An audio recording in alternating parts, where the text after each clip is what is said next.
Okay, audio. There we are live. All right, good morning, everyone. It is May 15th, 2026, and it is time to call the Indianapolis Metropolitan Planning Organization Executive Committee to order. I would like to welcome everybody here and there we are live. All right, good morning, everyone. It is May 15th, 2026, and it is time to call the. That feels weird.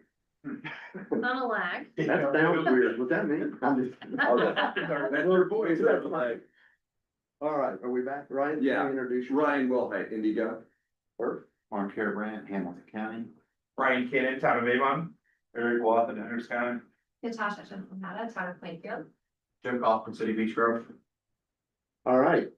The record also shows, Can we just go around the room and? sure, if that's okay, if that's You- okay. You're good. Oh, yeah, sure. Terrence Blatche, student at University of Michigan. Welcome. Laura Jurassic, IMPO. Jennifer Brawl, IMPO. Todd Wilson, City of Indianapolis. Kristen Sanchez, IMPO. Sean North of MP. Anna, IMPO. All right, again, welcome everyone. Glad everybody made it up here safely. Good job, Jim. He's only 3 minutes late. That's okay. I know, right? I just call you out. Sometimes I get there right at the perfect time and sometimes I train. That's right. All right, so we'll go on to the first item here that we have, minutes from the March 27th meeting. Everybody have a chance to look at that? Did we have a motion to approve? Motion to approve. Second, Wilhite. Motion and a second. All those in favor by saying aye. Aye.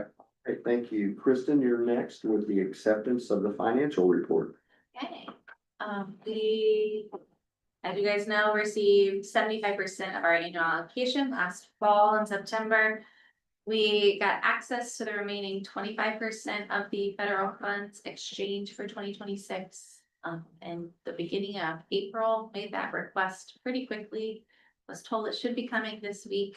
So hopefully today or very early next week. If not, I'll be following up again. Now give us access to the remaining amount of the money for 2026. That will probably be spent down over the next 8 months or so.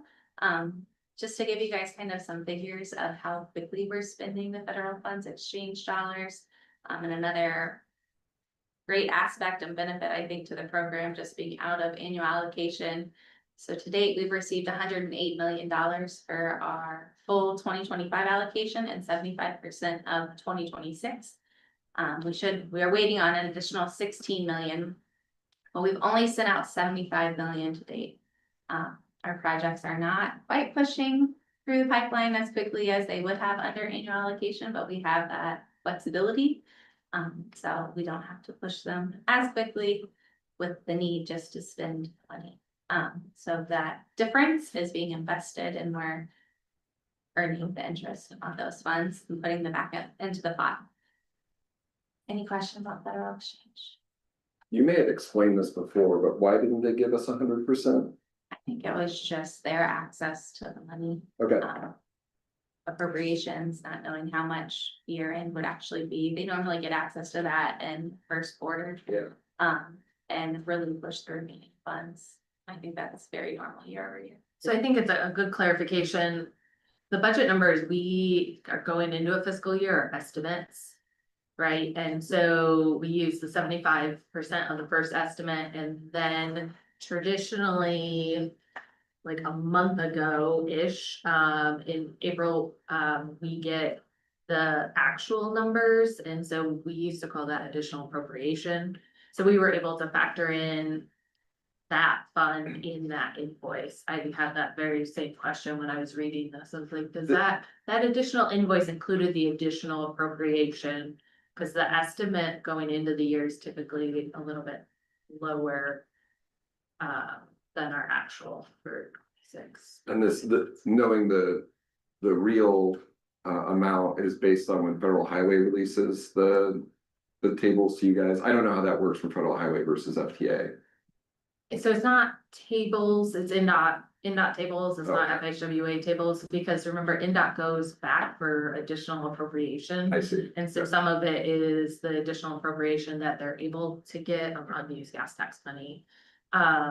So a little different than FTA from that standpoint, like it's not hard and fast come from NDOT typically, and not an issue for us.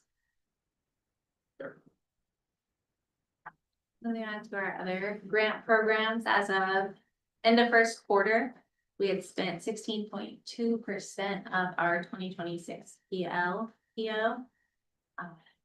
are 2/3 of the way through our Safe Streets for All grant. At the end of the first quarter, we spent 310,000 of the 480. So that is moving very quickly. And then ready is, we are in the home stretch. We're 87% dispersed. Aren't we? Are we? Home stretch, but it's not getting any easier. But we are pushing through to the end. We have less than 6 months to the end of Ready 1.0. It's a very long home stretch. It's a very long home stretch. Feels that way. Is it lots of little There. projects or is it? I think Anybody most big? of the little projects are closed out for the most part, all those little mini grants. We had some issues with budget appropriations and what was budgeted for 180 in color that we had to rework the numbers and where the funds were going for each of those mini programs.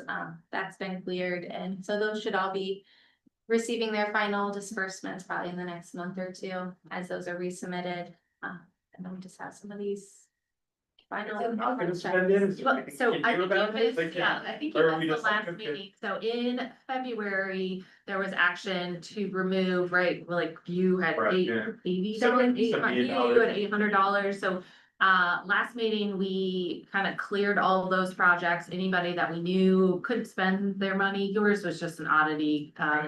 But we did have some significant money. Oh, help me out, Kristen. Was it to the tune of?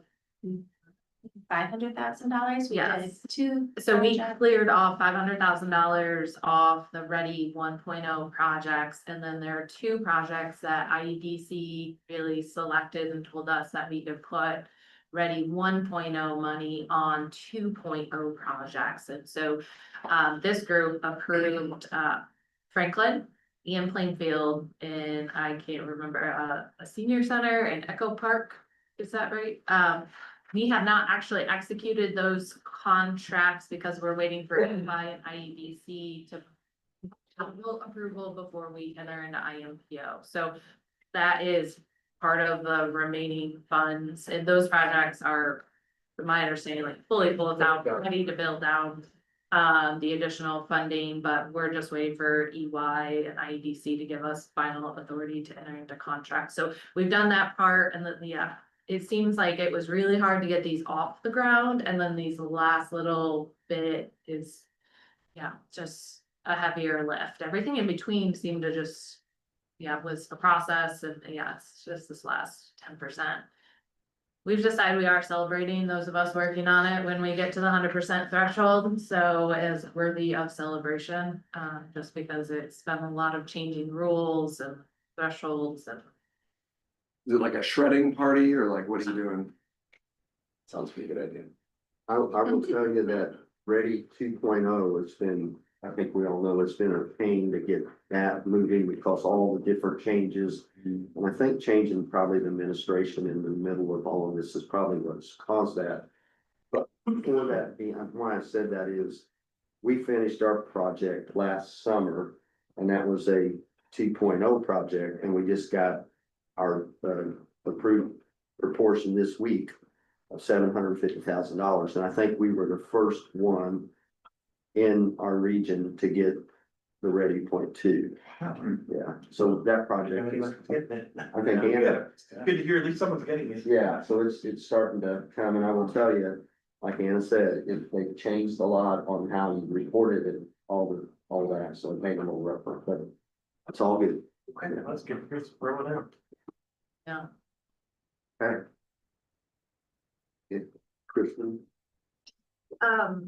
Audit is gonna start late summer. We kind of got our kickoff. Our lead has been on paternity leave for the past month or month and a half. So we aren't doing too much right now, just doing initial reportings. I think the bulk of the work will happen probably in July or August. But we are still working with the same team that we've worked with for the past 5 years, which I think is great news. We've had a good relationship with them, so. Do they change stuff yearly or just? No, I think it's great to continue to work with them because we, at this point, know what to expect, so I think we're in a really good rhythm.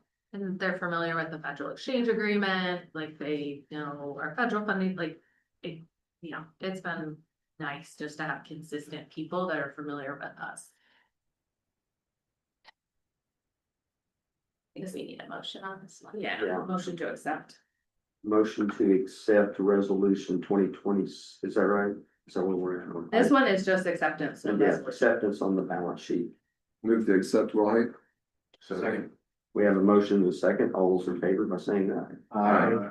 All right, thank you, Kristen. Next one will be Anna, the 2026 IMPO Human Resources Manual update. Again, this is an annual update for us. I will argue, I think we did it late summer, maybe even as late as early fall last year.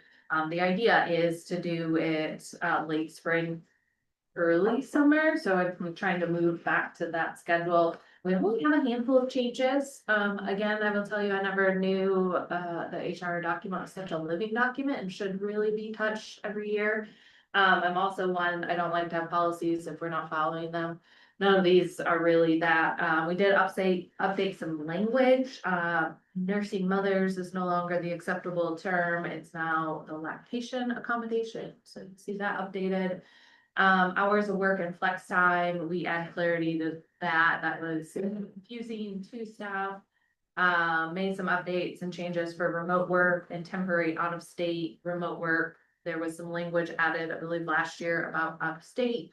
Right, from time to time, I'll travel like on a Thursday afternoon and hop on from Michigan, Sean and I, right, from Michigan. And do some work and what like the notification processes are around that. Also, workers' compensation insurance, added some clarification. The new insurance, or it's common for this insurance provider. There's a waiting period on workman's comp, and then if you're out for 21 days or longer, we go back to the waiting period. And then final pay, we seem to always get questions on final pay. Somebody's last day is September 31st, but they get paid out, make this up, on October 7th. So there's a week lag when our time period closes and when the paycheck hits. Do they get PTO because they actually get paid on October 7th? The answer to that is always no. We've added it to the HR manual, like you actually have to do work in that month. And so we clarified that, and you have to, in order to accrue that PTO, you have to work 50% of that month to receive that month's accrual. Yeah, there's always just been questions. We have multiple people probably teeing up for retirement in the next, I'm gonna say year, 2 or 3 for certain. I think 3 people within 3 years will retire is kind of what I'm estimating. And so I just want to make sure as they are very clear on what the expectations are. I think last year I also added 180 hours you can roll over. I also added last year that you can't 180 hours and then stockpile your PTO that you accrue throughout the year and then retire on December 31st and get paid out for 260 hours. I did put a cap on what we would pay you out on for a budget standpoint. So just kind of as you live through some of these things happening, it helps us just, I think, further define the policy and put parameters around it. So yeah, just a handful of changes there. You're laughing. That's just very creative. And if I just wait to the very end, it's what's gonna happen. It's very creative. Yep. Yeah, Yep. But you know, thank you for trying. yeah. Nobody has executed it yet, but I did the math in my head and that's a big payout. Absolutely. And most of the people retiring are accruing at the higher Yeah. PTO rate per month, the highest, because they've been with us over 15 years. And it adds up. So we've capped that. Yeah. And before anybody has tried to do it or ask about it. So just trying to get out in front of it. Still a pretty substantial pay. Yeah. Yeah. it Even is. at the cap, it's, yeah, pretty good strategy. How long can they bank the PTO? So we have, is it 180 hours that you can roll over? But Okay, you can't get paid out anything more than 180 hours. so how long can they keep that before they pay out forever? That's what I'm saying. Yeah, 180 is the highest, yep. Okay, so. They don't expire. I think that's, Okay, are you yeah, asking, that's what do I'm they saying. expire? So we went through that with ours, Okay. and we changed all that because it's really like your savings account for your employees. In other words, they're banking this money this year, they're working at a different rate than next year, so they're gonna be making money because you'll pay them out at the new rate. So if they're here for 10 years and just using words, they've got $10 an hour, now it's $20 an hour, you're paying that out, so. That's true. Yeah. Yeah, that's how we took a look at that and changed that around on a few things, but Do you have a cap on what they can roll over? I think it's 180 hours. But those hours don't expire. Is that what you're saying too, right? Like- We've got it where we pay it out every year. Oh, I see. Yeah, we Okay. just went to paying it out. Oh, we went- And our department heads would watch and not try to get a whole lot of payout, you know. You gotta be responsible for, if you're banking hours here, what are we doing with the other hours? So we pay it out at the end of the year and we try to use those. Do you Pay front, time off. do you front load your hours the next year, or do they accrue all your? No, we- front load? We do. More people have gone to that, Yeah. so the unlimited PTO was a phase, feels like that's kind of ending, it's gone front loaded. Yeah, Yeah, we do front loaded as well. We have sick time though, so like if somebody were to have a long illness, we have sick hours that don't have a cap technically. But you have to be sick to actually be able to use those hours versus like going on vacation. Interesting, yeah, always to see what folks are doing on HR policies. okay, is there any other comments or questions? If not, I think we need a motion for resolution 2026 executive dash 008. Someone, Second, well, Okay, we have a motion and a second. All those in favor by saying aye. Aye, thank you. Item number 5 is also Anna, IMPO financial resolution. Yes, only one resolution before you that's impacting what I'm gonna call the IMPO planning budget. And that is for High Street. High Street is our consultant that we're using to update our tip scoring. So those of you following that process, it's taking longer than anticipated on a couple of fronts. And I will tell you what potentially is going to change. I think staff would like to, in part of this, essentially $99,000 contract amendment is to keep them around to be a crutch or on call during our first call for projects in fiscal year 27 as we use the new scoring. So we are going more to, I'm gonna say automated scoring, where like if it's on the freight network, before it wasn't a PDF, but in my mind, it's like, was it on the freight network? Yes, no, what's the population look like? Now this will be all kind of automated within the system.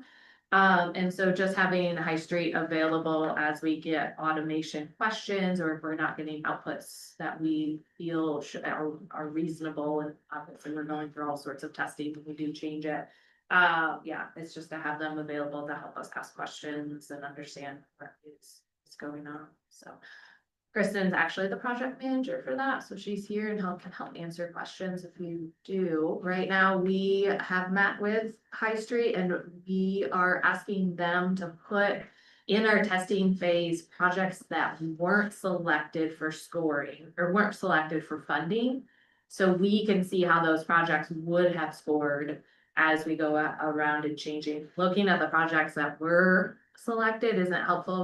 We're going back and actually grabbing those unfunded projects to see if some projects that weren't funded would have been recommended for funding based on safety or other aspects, so. That's where we are right now. So is this gonna be like a platform that you kind of find your street and you click on it and it has a bunch of attributes tied to it, like the examples you gave? Yes. It's going to be simpler with the initial project submission in my tip. So now the LPAs go in and they have to enter in the selection criteria within MITIP. All projects have to be mapped now, and that's going to be the primary focus moving forward. So we're just going to take all mappable projects, what the project type is, and then we're gonna export that into GIS. There's a script that has been built and a very large data hub that will support running that script and GIS to be able to generate those scores based on the revised criteria. From that, then we'll take it back into MITIP to kind of populate the scores for us. So we can do the remaining sorting, and ranking things. That makes sense. I only hesitate because we are like. Not quite there yet in the process of actually building it, and so I think that in an ideal world, yeah. I just haven't played around with it, and we're in the early stages of that right now. Any other questions? Okay, we need a motion to approve resolution 2026 exec 009. So move. Second, boy. And we have a motion and a second. All those in favor by saying aye. Aye. Aye, thank you. Next item, federal exchange contracts. Kristen. Right, we have our next bundle of federal exchange projects that will be going to letting or needing funding. Then the remainder of calendar year 2026. We have 7 projects. I believe 4 of them are following our boilerplate construction contract, the advanced traffic management systems projects. Those were awarded originally for 2028 funding. They were 4 smaller awards ranging in, I think, $50,000 to $75,000 each. We are combining those, and the city has advanced them very quickly. They're planning to bid those in July. In total, they're less than $400,000, and so we are pulling those up into 2027 and letting the city move forward with those. No zone awareness is a continued no zone program. The city is recontracting for an additional 3 years. We have funding in 2027, 28, 29. So this is to award that new contract for 3 years, and we will cash flow those funds as they are needed. And that will be a goods and purchase contract. High School Road, 38th Street over Little Eagle, 46 over Indian Creek are all normal construction projects programmed for state fiscal year 2027, bidding this fall. Plainfield's Quaker Boulevard and 750 Roundabout will be an advanced construction project. That project was awarded for 2028 funding, and the town has asked to advance construct it to beat, I believe, the school. I believe they're trying to get around school, or sessions. And so they will advance construct that. That is a larger dollar amount, so when the funding is available, we'll relinquish those funds to them at that time. And then CERTA is a new year for them to continue Community Connect, and that is a goods and purchase. We cash flow those funds generally in amounts of $400,000 to $500,000. Watch their spend down, make sure everything has been spent before relinquishing additional funds, just to make sure they're needed. Any questions on any of the projects moving forward? A lot of contracts. Any questions? Hearing none, we're ready for resolution 2026 executive 007. Motion to approve. Move to approve, Wally. Second. Okay, we have a motion and a second. All those in favor by saying aye. Aye. Thank you. Who was the second on that motion? That was, Okay, so. I was like. Make it better. trying to trick you up, right? Yeah, I heard it, but I couldn't. All right, we'll go on to the strategic plan, Joseph. Yeah, so Joe was gonna join us virtually. He had a family emergency and had to back out last minute. So in lieu of that, I did want to talk just briefly for those, I believe Rich is online. Sure. Rich is online. If he is online, he's gonna talk just briefly about kind of the agenda high level for those traveling to Atlanta. And then I have a couple of other items just to update you on, including our certification. Rich, right there? Yep, I'm here. Can you hear me? I can hear you. He's joining us Yep. from Newport, or is it just the posters? Wait, can you hear me now? Yes. Okay. Yep, I can hear you. Okay, we got it. Hi everyone. Yeah, so my team's been working on setting up logistics to make sure we have a really productive trip. I guess I thought maybe the best thing I can just share screen, if that makes sense, Santa Sean, like the agenda packet that we're putting together, which I will try to do right now, if Sean will let me in. Sorry. We're working on it. Okay, there we go. Yeah, here we go. I'm having a tech problem this morning. I think I've worked it out, but let's see. Can you see my screen now? Yes, study the stage. Yeah, okay. Yeah, so this will be something, and we can share this with other people too, because I think there'll be some good information, even for the folks not traveling. So we're really putting together kind of it's going to end up being a pretty long document that includes like a lot of the information ahead of time to kind of prepare everyone that's going to be on site. But again, it'll have some details about ARC in it, in the work that they're doing. So yeah, I mean, there's just some background stuff that folks will be able to take a look at. Yeah, some of the things that we're trying to explore through this conversation in Atlanta are these various topics that you see here. So just really trying to understand ARC's role in a variety of areas, and then also how they relate to their region and the communities within the region. Um, so yeah, sorry, I'm just scrolling through. Hopefully no one gets motion sickness, but yeah, so we'll basically have a lot of information about who you're going to meet with. And who on our team, because we're also being shared, this is being shared with the group. So we'll have similar bios for the teams that we're meeting with. Um, yeah, we'll have information for y'all in terms of like logistics around how to get from the airport to where we're going to be, all the confirmation information. Anyhow, so all that will.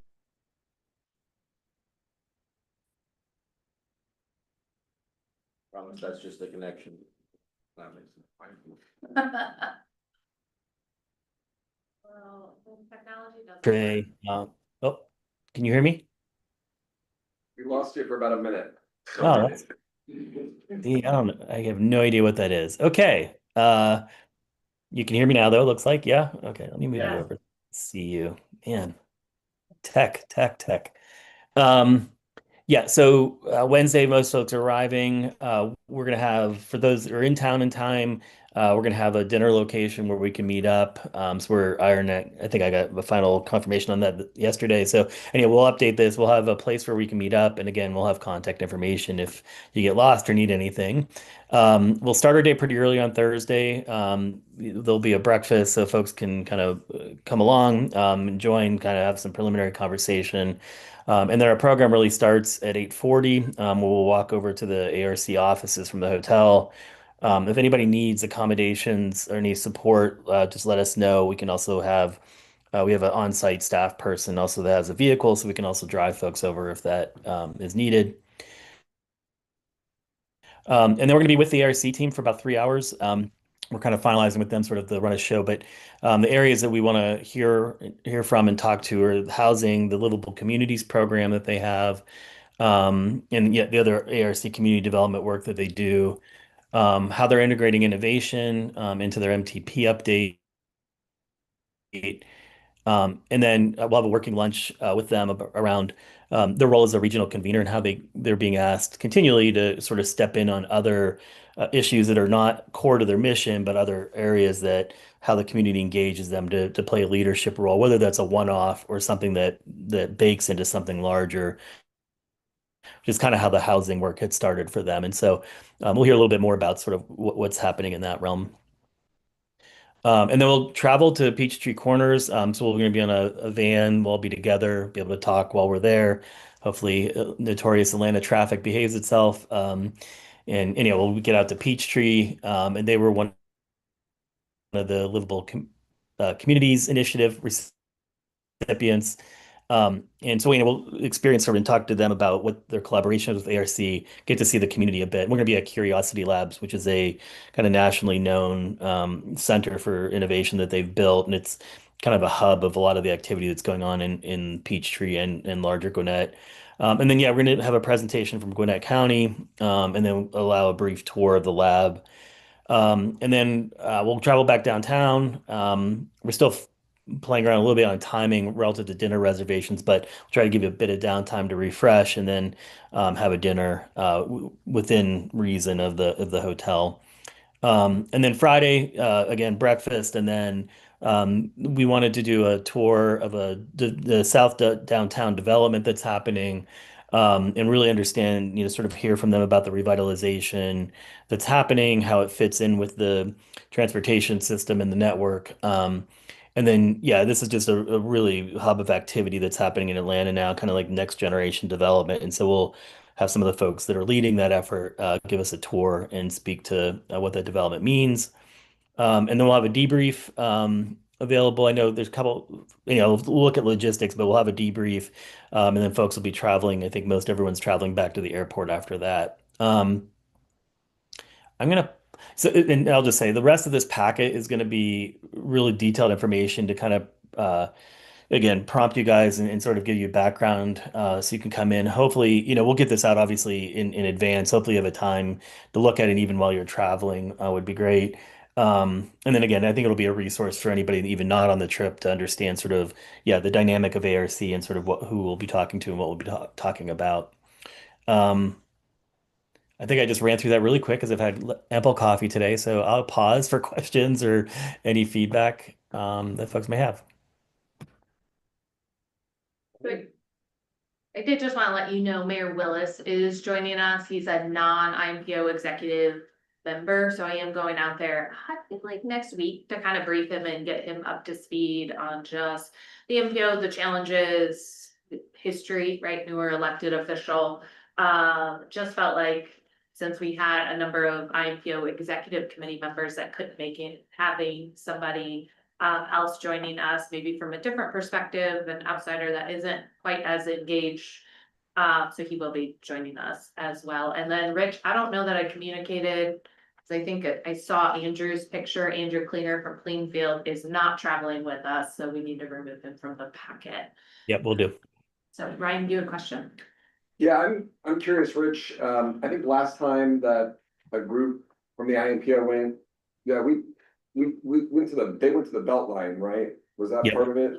Yep. And so is that something, are any of the events gonna touch, so I know the Beltline's done a lot in those years. Yeah, that's probably where we'll end up for dinner. We're trying to figure out logistics just between the hotel and whether we do the Beltline down to Ponce Market is the development, one of the anchor developments that's there where there's a lot of good restaurants. And yeah, it's a really to see the impact of the Beltline and sort of all the development that's happened along there is yeah, we'll make sure that people are getting exposure to that again.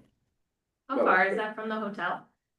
Yeah, it's like I want to say 1.2 miles, I think, which it's a bit much. And so we're trying to figure out, yeah, what we may end up just having a shuttle hang out. Just gonna chase it. All right, so a quarter-mile run for all. I mean, they have e-bikes. We can all do e-bikes, Yes, I'll do, that sounds What could go better. wrong? What could go Yeah. wrong? I rode bikes back from Ponce Market to downtown last time we were down there with Jeff Hill. It was great, right? There's a shocking amount of topography between downtown and inside. Yeah. E-bike will be very helpful, I think. Yeah. Rich, thank you for hopping on and just running through that agenda. I appreciate it. Yeah, no problem. Yeah, and again, like we'll get it out to everyone in advance. Yeah, we're just ironing up. I think next week we have the final details all locked in. And Rich is traveling with us and did travel last time with us to ARC and Dr. Cobb as well. So yeah, and then we'll have on ground support. Ross Berlin on our team actually lives in Atlanta. And then I think Nikki Dennis will be with me as well, just to, be part of the conversation and take it in for the planning process. Thank you, Rich. thank you, Rich. Yep. Good.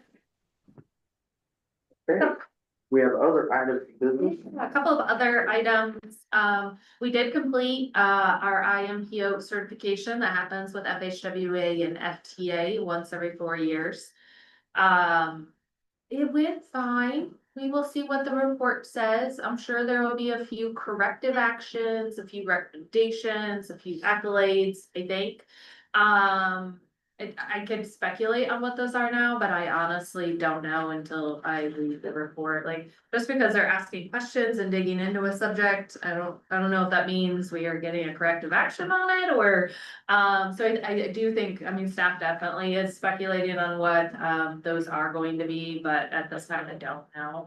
We are expecting to see a draft of that report late July. Yes. We do have opportunity to provide comments back. I will tell you, they were very stern on, well, this is not a debate or a deliberation. You can provide comments, but it doesn't mean we're going to make changes. That was a very strong tone. So we may be able to correct grammar and add a few things, but it didn't sound like we were going to be able to make any substantial changes. And then just a reminder, they are willing to meet with like the chair and vice chair to talk through the recommendations and corrective actions, but they are not willing to report out to tech or policy. That's a change in administration, and I don't completely understand it, but that is what I'm told. So we're just gonna roll with it. Once I see it, I think I'll have a feel on like if we need to dig in and have a meeting on what they are. Also had one meeting with the commissioner this week, on the kind of just national conversation in the reauthorization and the Basics Act, which is the marker bill that has been dropped on transportation and what it looks like or what people are pushing for in the coalition, for funding. I have a meeting next week. Several of us are in a meeting next week with the commissioner, again, to, in this case, support the push for the local need and just emphasis on why it's important that we do another federal exchange agreement. I was trying to set the stage with, because she is very nervous to commit when she doesn't know her financial projections and without a bill.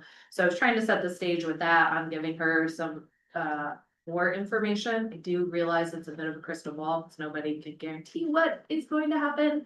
But then the next meeting next week is really to kind of talk about the impacts that the 5 years or what we're already seeing on the ground with the federal exchange agreement.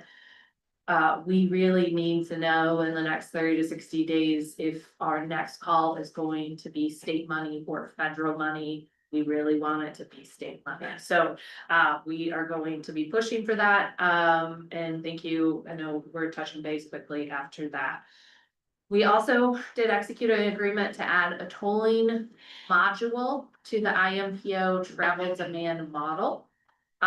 We are in the process, actually nearing the end of it and documenting and during QA/QC. That is in anticipation of an I-70 corridor being tolled. We can't play around with it too much unless we're just making stuff up because there's not a lot of information out there exactly where what's going to be tolled.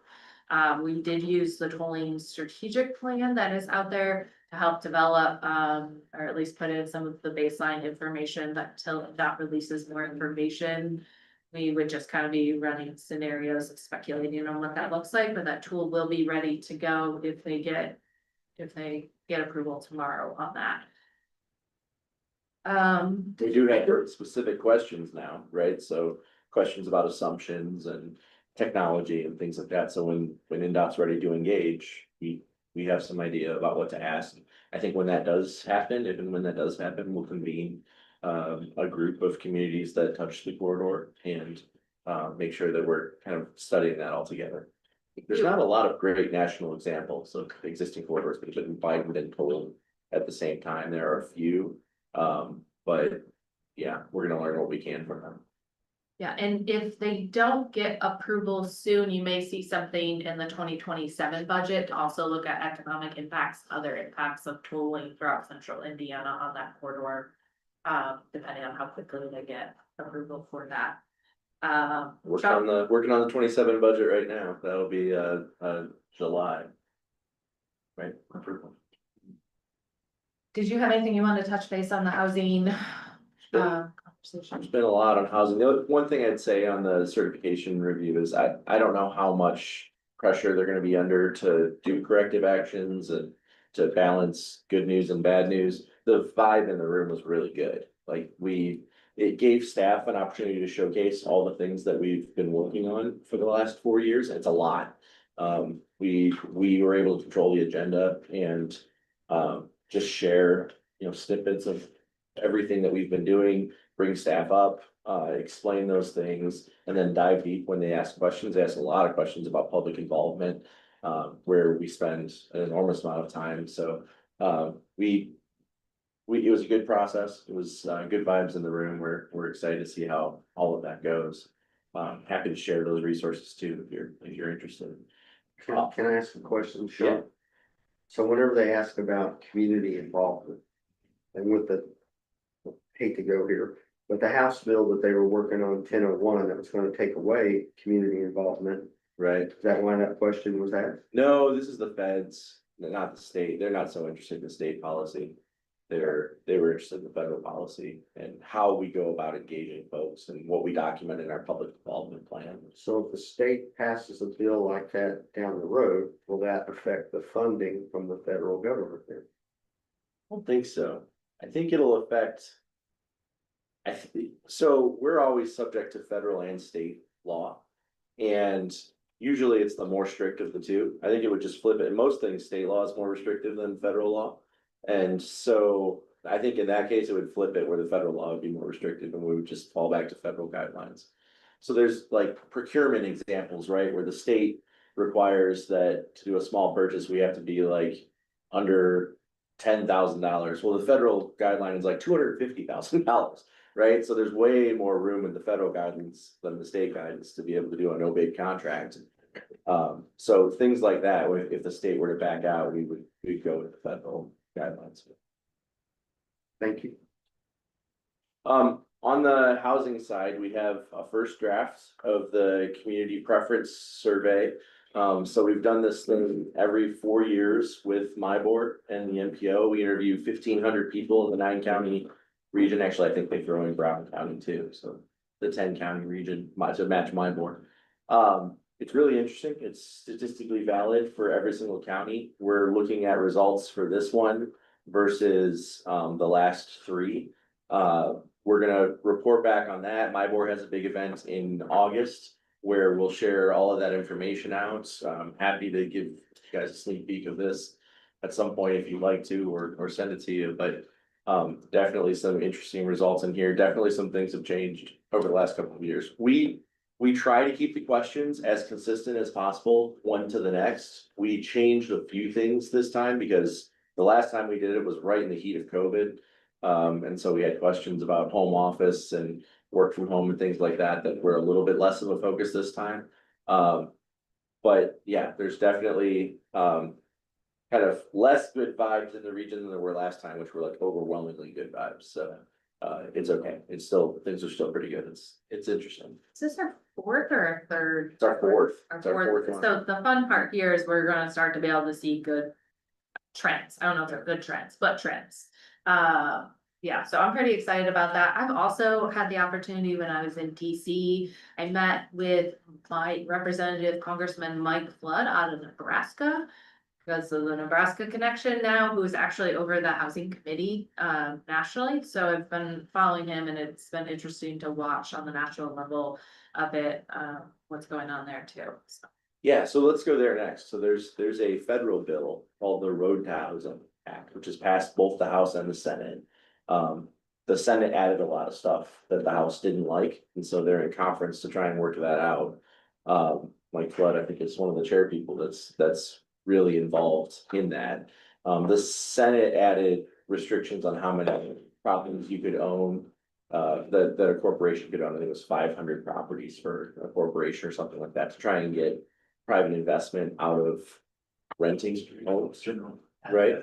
So that's the one provision that's getting, by far the most attention, the most back and forth. But But there's a lot else in there. It creates like an MPO structure within housing, so it would fund local planning on a regular basis at the regional level.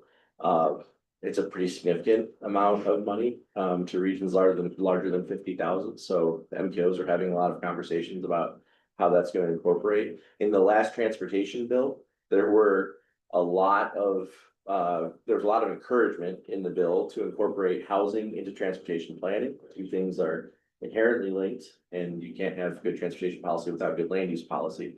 I think there's more and more acknowledgement of that.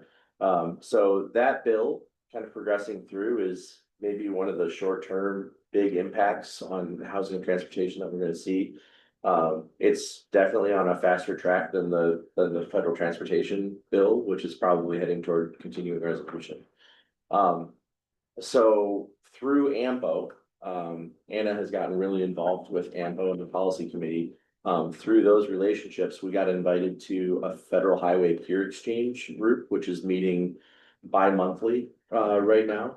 It's called the Peer Exchange on Housing and Transportation Coordination. And they're basically highlighting what MPOs are doing to satisfy those calls for additional housing and transportation connection. We have a lot of stuff with the housing plan, with the MVL study, with the survey that we've been doing. So we've been able to contribute those things to it. Lots of places are doing lots of modeling, lots of projections. Lots of places are focusing on regional centers. Atlanta has taken that approach. That's been a very effective approach. So they're having guest speakers, sharing resources. We're part of that group now. And it's been interesting to hear the federal housing and federal transit or transportation people together, really encouraging MPOs to go this route. And so that's where we're focused. The other piece, back to state law, back to 1001, we have this quarterly convening that we do with the planners across the region. The regional planning roundtable is what we call it. So 1001 did pass, but it was a little bit toothless compared to what was proposed. There were a bunch of opt-out provisions that were in it. What it does have is a ton of reporting requirements. And so what we're hearing from your planners is that they are scrambling to try and figure out how to submit these reports in January. And some of them are saying, hey, MPO, you have a bunch of data. Can you provide some maps to help us out with this? And so we're looking into that. We're looking to see if we can provide, some standard regional base maps that would help all of the planners report from the same songbook, so that things are consistent and just take a little bit of burden off of their backs. So that was loud and clear that is where they're thinking right now, and that's going to be the big short-term impact of 1001. I know everyone expects those guys to come back and do another shot at it next year. But we'll provide whatever data we can to help with that reporting. I was gonna ask, how will the information from your housing study be shared? Like, how will it be shared with us? And are we gonna be expected to share it with our communities, or like, how do we get that information out, good or bad, whatever? Probably both. We'll go both routes, right? So we'll probably share it with the MPO board members, and we'll share it with the regional planning roundtable. So they'll get it directly as well. We try and copy you guys when we talk to the planner. And I would also argue, once we get the information out, if you have a planning commission meeting or you need something, either us or my board, because it was a joint study, I'm sure one of us would be happy to come out and talk through a 10-minute presentation or 15-minute presentation on it. If you want more, you want us to be in front of your electeds or your committees. Sure. So. Yeah, I would share that. I think that would be good.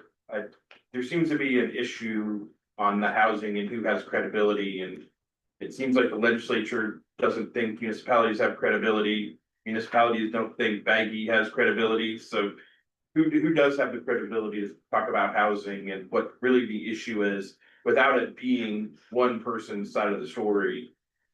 And so there seems to be, include the builders in that. yeah. So that's what I think we do need to include the builders, because the builders are pointing fingers at us, we're pointing fingers at them. They're the ones that are. Yeah, they're the ones. Making money. Yeah, and that's 1001, I mean, is a joke to think that affordable housing is the fault of municipalities. So if that's the mentality out there, there's really something wrong with the messaging. And now, can we resolve that with education? I don't know, but.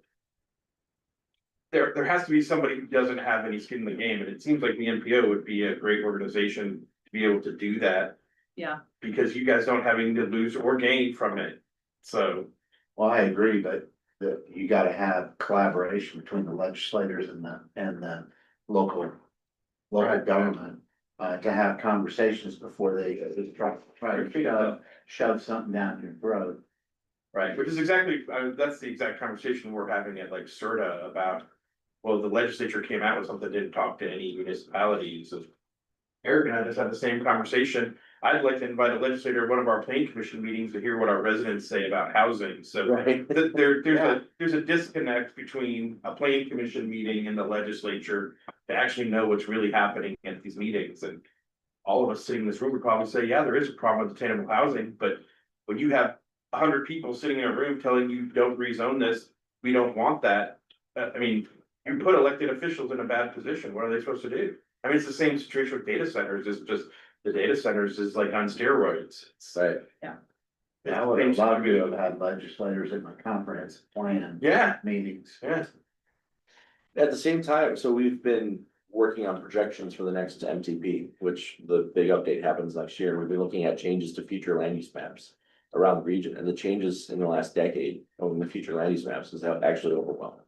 There's a ton of stuff that's been changed from agriculture. Part of that's with the state targeting agriculture for all this by right stuff for data centers and other things. But that has shifted from agriculture to single family residential, like region wide, thousands of acres. So yeah, we're definitely seeing that there's a planning framework being put in place for a bunch of housing development coming up. I was just amazed on how uneducated our legislators were on housing. You want to know facts? Yeah. I'm just want to say that it's ridiculous and. Yeah, We're also trying to help out. Trying to be good here. We're also trying to help out Indianapolis as much as we can. We're doing a progress report with Indigo and Indianapolis on the red line. And looking at land use policies in that corridor, doing some developer interviews right now, and that's been really interesting to hear differences in approach to development between Indianapolis and the suburbs and how that's actually playing out on the ground. It's really That fast. just shows you that one scenario doesn't fit everybody. I mean, it's different for Yep. Indianapolis or Franklin or your towns, it's all of us, it's different. Yeah, and the national perspective that our rents are at all-time highs, and so you hear from consumer groups and from housing advocates who hear, rents aren't terribly high. From a developer perspective, we are still very low rent compared to other places, and they are saying they need subsidy to make anything pencil with a bank involved. So, yeah, it's a really interesting rock and a hard place. Thank you. Really? A little bit more than- It's fine. Are there any other discussion items that need to come up? Get anything else off our chest? If not, I think it's time to have a motion to adjourn. So moved. Second. All right, we're adjourned. Thank you.